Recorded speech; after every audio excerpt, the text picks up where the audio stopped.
4 जून के नतीजे चल रहे थे। मैं तो अपने काम में कुछ व्यस्त था। बाद में फोन आना शुरू हो गए, तो मैंने किसी को पूछा, यार ये तो ठीक है आंकड़े वांकड़े, तो मुझे ये बताओ कि ईवीएम जिंदा है कि मर गया?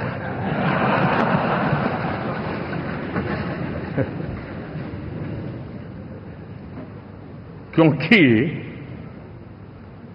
ये लोग तय करके बैठे थे कि भारत के लोकतंत्र और लोकतंत्र की प्रक्रिया के प्रति विश्वास ही लोगों का उठ जाए, और लगातार ईवीएम को गाली देना।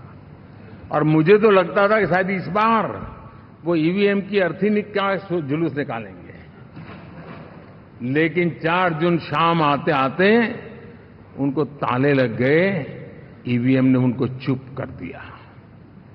ये ताकत है भारत के लोकतंत्र की, ये ताकत है भारत की निष्पक्षता की, ये भारत की ताकत है भारत के चुनावी तंत्र की, चुनाव आयोग की। और मैं मानता हूं कि ये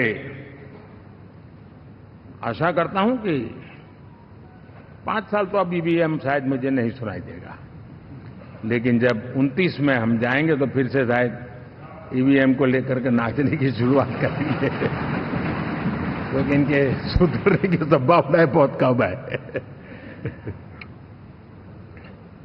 आप देखिए, चुनाव के समय मैंने पहली बार देखा, शायद हर तीसरे दिन इलेक्शन कमीशन के काम में रुकावट आए, इसके लिए सुप्रीम कोर्ट के दरवाजे खटखटाए गए, भांति भांति की एप्लीकेशन, और एक ही टोली थी। और लोकतंत्र के प्रति जिनका भरोभार अविश्वास है, ऐसे लोग सुप्रीम कोर्ट का उपयोग करते हुए कैसे रुकावट डाले, इसका निरंतर प्रयास करते रहे। और चुनाव आयोग की ताकत का एक बड़ा हिस्सा अदालतों में, इस पीक अवर्स में, चुनाव के पीक अवर्स में, यानी कितनी निराशा लेकर के ये लोग मैदान में आए थे कि उन्होंने पूरा हमला उसी इंस्टीट्यूट पे लगा दो, ताकि चुनाव के कोई भी परिणाम आए, हम दुनिया के सामने भारत को भी बदनाम कर लें। ये षड्यंत्र का हिस्सा था दोस्तों, और कभी भी देश उनको माफ नहीं करेगा। साथियों, इंडी गठबंधन वाले जब ईवीएम का विरोध करते हैं तो मैं सिर्फ एक चुनाव के रूप में नहीं देख रहा।